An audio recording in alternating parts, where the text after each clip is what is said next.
विशुद्धि क्षेत्र जो महाप्रिय ज्ञान का क्षेत्र है वो अवधि ज्ञान से सूक्ष्म है, और स्वामी की अपेक्षा से चारों गतियों के स्वामी है जीव मना अवधि ज्ञान के, लेकिन महाप्रिय ज्ञान का स्वामी मात्र मनुष्य गति में मुनिराज होंगे। और इस प्रकार से अवधि की अपेक्षा से, सीमा की अपेक्षा से, स्वामी की अपेक्षा से, विशुद्धि की अपेक्षा, क्षेत्र की अपेक्षा से इन दोनों ज्ञानों में भेद करना चाहिए। मति श्रुति और वंदे द्रव्येश्वर परायसु, जो मतिश्रुत ज्ञान है उसका विषय क्या है? बहुत महत्वपूर्ण सूत्र है। जो लोग कभी कभी बोल देते ना मति ज्ञान अवधि श्रुत ज्ञान मति ज्ञान ये रूपी को विषय करता है, अरूपी को विषय नहीं करता है, आत्मा को कैसे विषय कर सकता है? क्या होता ना सरस्वती जी, लोग छल जाते जब तो मान बैठते हैं। उनको तत्वासूत का ये दिन अच्छे से जाए तो कभी नहीं मानेंगे। जो लोग ये बोलते हैं कि रूपी आत्मा को अरूपी आत्मा ज्ञान कैसे हो सकता है, मत श्रुत ज्ञान से अमूर्ति को कैसे जान सकते हैं? अरे ज्ञानी श्रुत ज्ञान जो है संपूर्ण द्रव्यों की असन पर्यायों को, मत श्रुत ज्ञान का जो निबंधन है छह द्रव्यों की कुछ पर्यायों को जानते हैं, उनमें रूपी भी है और अरूपी भी है। इसलिए मत श्रुत ज्ञान का जो छह है वो रूपी को भी जानता है और अरूपी को भी जानता है। लेकिन अंतर इतना है, केवल ज्ञान संपूर्ण द्रगुण पर्यायों को युगपस जानता, पूर्ण जानता है, परंतु श्रुति ज्ञान मति ज्ञान जो है ये संपूर्ण द्रव्यों की संपूर्ण पर्यायों को नहीं जानते, कुछ पर्यायों को जानते हैं। केवल ज्ञान प्रत्यक्ष ज्ञान है और श्रुति ज्ञान और मति ज्ञान है परोक्ष ज्ञान है। इन दोनों में अंतर समझना चाहिए। पंचम काल में मात्र दो ही ज्ञान है तुम्हारे पास। अवधि ज्ञान हो सकता लेकिन 500,000 वर्ष में वैसे सामान्य रूप से मति श्रुति ज्ञान दो ही ज्ञान है। कोई व्यक्ति की बातों में मत आया ना कि हमें सामायिक के ज्ञान में सामायिक के काल में ये ज्ञान हो जाता है, ऐसा कुछ नहीं होता न। अब उपेक्षा संयम होता है किसी को, नहीं तो कोई साधक सारस्वत जैसे लोग आंखें बंद करें खोलें कहें बोले हमको उपेक्षा संयम हो जाता है, मित्र बिल्कुल नहीं होता। ठीक है, जो भी होगा वो वर्तमान का सामान्य संयम सामायिक छेदोपस्था यही होता है। इतना बोलेंगे तो हम लोग श्रद्धा से पूजेंगे, और जहाँ इनने बोलना शुरू किया उपेक्षा हो गया मुझे तो फिर मैं उनकी पूजा बंद कर दूंगा। ठीक है, इसलिए बोलना मत। रूपिस बधे और अवधि ज्ञान जो है उसका विषय है रूपी पदार्थों को जानना। ठीक है ना, अरूपी को विषय नहीं करता। विशेषता देखिए, श्रुति ज्ञान परोक्ष ज्ञान है तब भी रूपी अरूपी दोनों को विषय करता है, और अवधि ज्ञान मनापरि ज्ञान प्रत्यक्ष ज्ञान है एक देश, फिर भी बे अरूपी को विषय नहीं करते। सर्वद्रव्य पर्यायसु केवल सा, और संपूर्ण द्रव्य की संपूर्ण पर्यायों को एक साथ विषय करता केवल ज्ञान। तदनंत भागे मना प्रियस्या, जो रूपिस वधे आपने सूत्र पढ़ा उसके बीच में आपको समझना है अवधि ज्ञान जिसे विषय करता है उसके अनंतमय भाग को सूक्ष्म विषय करता कौन? महाप्रिय ज्ञान। और संपूर्ण द्रव्यगुण पर्यायों को एक साथ विषय करता है, उसका नाम है केवल ज्ञान। भित्ति चित्रवत। अब कुछ लोग इस पर अपना चिंतन लगाने लगे, आज के वयोवृद्ध लोग, कि केवल ही कभी मन होता है, और लोग प्रवचनों में भाषण देने लगे, बोले गुरुदेव का चिंतन है। मित्र चिंतन चिंतन तक छोड़ दीजिए, वही चिंतन प्रमाण है जिसमें आगम है। जिसके आगम नहीं है वे चिंतन जिन शासन में प्रमाणित नहीं होते। सुनना ध्यान से शिवरार्थियों, बेटा अभी तुम छोटे दिख रहे हो, ना समझ दिख रहे हो, लेकिन कल तुम समझदार हो जाओगे, तुम ही यहाँ से बड़े होके जाओगे, तो बुद्धि में लेके जाना केवल ज्ञान मनोरहितम केवलम। सूत्र बोल रहा है आला पद्धति का, केवलम मनोरहितम निर्विकल्पम। जो केवल ज्ञान होता है वो मन रहित होता है, निर्विकल्प होता है। हैदराबाद में विद्वानों की गोष्ठी थी, वे कहीं पढ़ के आए थे, बोले उन्होंने मेरे से प्रश्न किया गोष्ठी में, बड़े श्रेष्ठ विद्वानों ने, बोले महाराज जी एक जगह मैं सुन के आया हूँ कि मना केवल ज्ञानी के मन होता है। तब मैंने उनको तुरंत सूच सुनाया, भाई तुम पंडित जी क्या बोल रहे हो, ये वर्तमान के लोगों के चिंतनों में मत डूब जाना, आगम को खोल देखना, खोल के देखो। क्यों? मनोरहितम निर्विकल्पम केवल ज्ञानम। तो जो निर्विकल्प है, मन रहित है, उसका नाम केवल ज्ञान है। असायम केवलम। अगला प्रश्न क्या है? सर्वास्ति में लिखा पूज्यपाद स्वामी ने, असायम केवलम। जो केवल ज्ञान है वो कैसा ज्ञान होता है? असहाय ज्ञान। केवल केवल केवल, मात अकेला।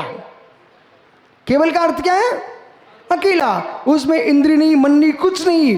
और कुछ लोगों का चिंतन चलता है, वो अनंत को ही जानते हैं, सर्व को नहीं जानते। लेकिन सूत्र को देख लो ना, सूत्र में क्या लिखा?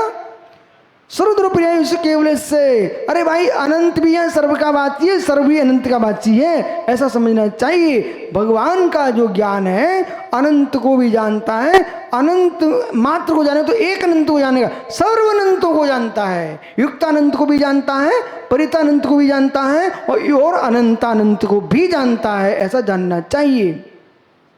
वो अनंत को ही मत जाना तो मालूम बड़पड़े का ही अनंता। यदि वनस्पति का अनंतानंत को जान लिया उन्होंने, फिर शेष को जान ही नहीं पाएंगे।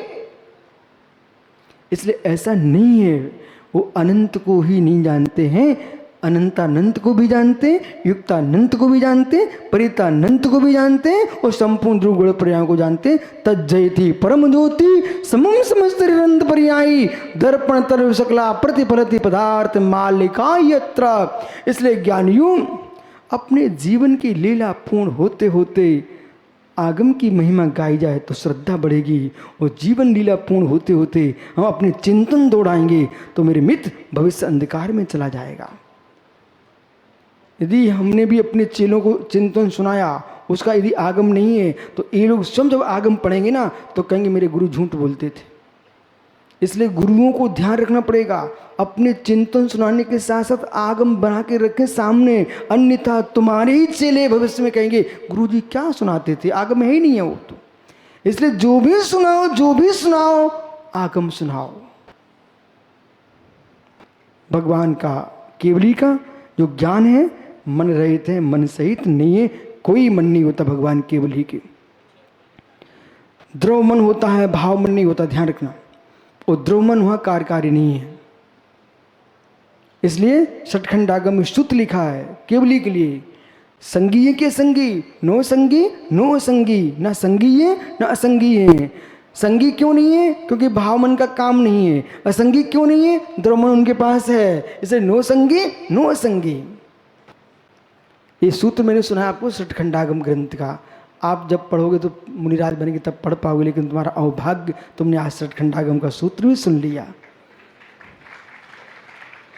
एकादिनी भाज्यानि उपदेश कस्मिन्नः चतुर्भ्या।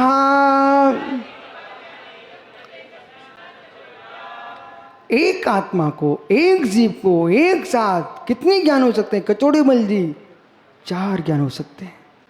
सुन लो मित्र, सुन लो, अवभाग्य मानो इस उम्र में हम तत्ता सूत्र जिनवाणी सुन रहे हैं। एक जीव को मति ज्ञान, श्रुत ज्ञान, अवधि ज्ञान, मनाप्रयय, ये 4 ज्ञान तक हो सकते हैं। मति श्रुत हो सकता 2, मति श्रुत अवधि हो सकता 3, अथवा मति श्रुत मनाप्रयय हो सकता 3, अथवा मति श्रुत अवधि मनाप्रयय हो सकते 4। लेकिन एक साथ एक जीव को 5 ज्ञान नहीं होंगे। छाय के साथ 6 उसमें ज्ञान नहीं हो सकते हैं। मति श्रुतावधियोर विपर्यस्य। जो मति ज्ञान है, श्रुत ज्ञान है और अवधि ज्ञान, ये विपरीत भी होते हैं। मिथ्यात् के साथ हुए तो कुमति कुश्रुत को अवधि हो जाएंगे, और सम्यक के साथ हुए तो सुमति सुश्रुत और स्ववधि हो जाएगा। अब जो कुमति ज्ञान है, अब देखो इधर कैसा कुमति, संक्षिप्त में समझिए। सुनील पुत्र बोले गुरुजी इच्छा हो रही है एक गुलेल बनाओ, गुलेल। बेटा तुम कर लो इच्छा, हम समझ गए तुम्हारा कुमति ज्ञान काम कर रहा है। बोले गुलेल बनाऊं, गुलेल? अरे ये भी तो कह सकता था, ये भी तो कह सकता था इच्छा हो रही है चिड़ियों को पानी रख दूं, इच्छा हो रही है चिड़ियों को दाना डाल दूं।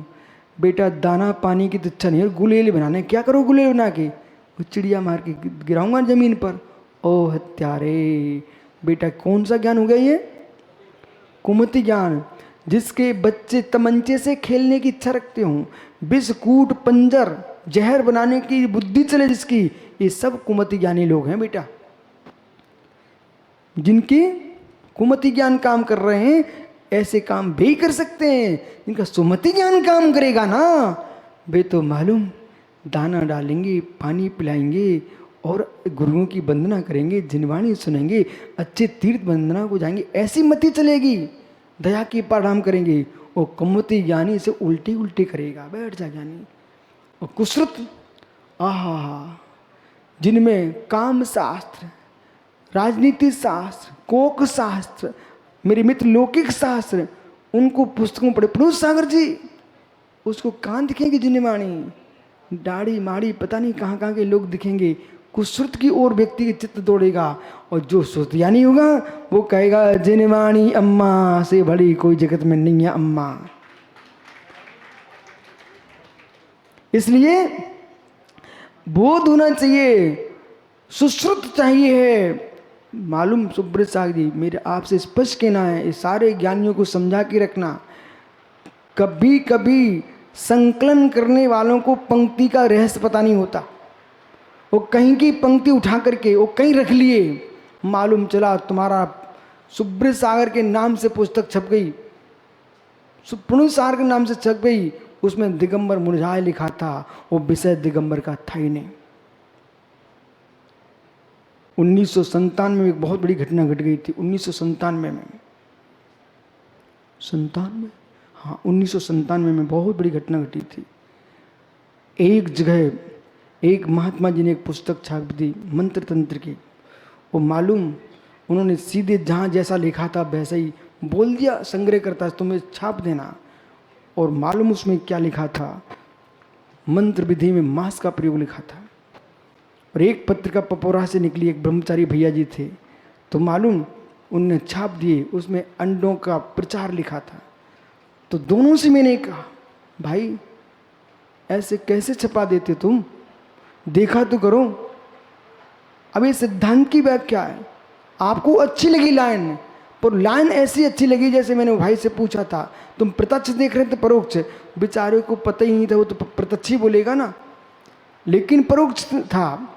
ऐसे बहुत सारे विषय हैं, जब तक तलस्पर्शी ज्ञान नहीं होगा तब तक किसी की लाइन चुराना भी उठाना भी आप अनर्थ कर दोगे। इसलिए आपको उस लाइन को जहाँ से लेना भी चाहते हो तो दूसरे विद्वान को दिखाओ कि वास्तव में जिनवाणी का पोषण करेगी, घात करेगी। बराबर बोलो पुरुष सागर। तो जो कुमति ज्ञानी होते हैं, कुश्रुत ज्ञानी होते हैं, उनका ज्ञान कैसा होता है? सदरुविशेषा दृक्षोपलब्धेरुन्वत्वत्। सत असत, कभी सत को सत कहता है, कभी असत को असत कहता है, कभी उल्टा ही बोलता है। कैसे? उन्मत्वत्, ये दृक्षोपलब्धे, जैसी इच्छा हुई वैसे बोलने लगता है। चिंता मत करो, आप टेंशन मत लें। बहुत गर्मी थी ना, मेघ कुमार प्रभावित हो गए, तुम्हारे लिए ठंडा कर रहे हैं। वो भी सोच रहे हैं रायपुर में गर्मी पड़ेगी, शिवरात्रि कैसे उपास कर पाएंगे। ठीक है, आइए, इसलिए आप चिंता मत करो, मौसम ठंडा हो रहा है। सुनो, तो दृक्षोपलब्धि, जैसी इच्छा हुई वैसा मनमानी कथन करता है, वो होता कुमति कुश्रुत कौमुदी की व्याख्या दृष्टि समझना चाहिए। जब आपने कहा प्रमाण निर्दिगमा, तो आपने अभी तक प्रमाण की व्याख्या की है, नए की व्याख्या तो की नहीं है। वो नए कौन कौन से हैं? नैगम संग्रह व्यवहार सब समरूढ़ भूतानिया।